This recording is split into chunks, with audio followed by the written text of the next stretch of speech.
আজকে দেখতে চলেছি আমরা সোনপাপড়ি কীভাবে বানাই। বাসে ট্রেনে যেভাবে সোনপাপড়ি বিক্রি হয় প্যাকেটে, সেই সোনপাপড়ি কীভাবে বিক্রি হয়।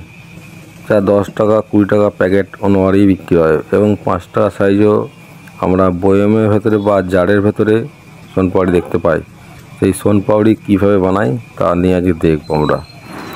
প্রথমে চিনিটাকে কড়াইতে জাল দিল, ভালো করে জাল দেওয়ার পরে 10-20 মিনিট বাদে এটা জলে ঠান্ডা করা হয়। এরকম পাত্রের উপরে এই ক্যান্ডি টাইপের হয়।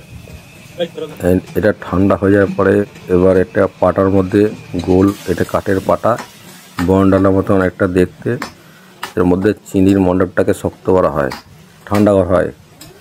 ঠান্ডা করার পরে এইভাবে ঘুরিয়ে ঘুরিয়ে ঘুরে 3 থেকে 20 বার এরকম পাক দেওয়া হয়। এরকম ওলটপালট করে পাক দেওয়া হয়। যেমনি যখন এই চিনির মণ্ডপটা সাদা টাইপের একটু হয়ে আসে, এরকম সাদা টাইপের একটু হবে, তারপরেতে এর মধ্যে ময়দা দিয়ে আর ডালডা দিয়ে ভাজা একটা পেস্ট বলে যেটা আর কি, সেই পেস্টটা ঢালা হবে। এরপর এই পেস্টটা যেটা বলেছিলাম ময়দা আর ডালডা দিয়ে ভাজা, এই পেস্টটা দিয়ে এবার চিনির ওই মণ্ডপের যে গোল অংশটা সেটাকে মিক্স করবে বারবার।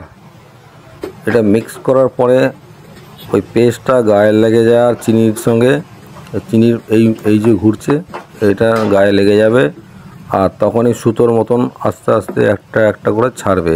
এই পেস্টটা না দিলে চিনির যে শিরার যে সুতোর মতন অংশটা সেটা ছাড়বে না। এই ছাড়ছে একটা একটা করে এরকম।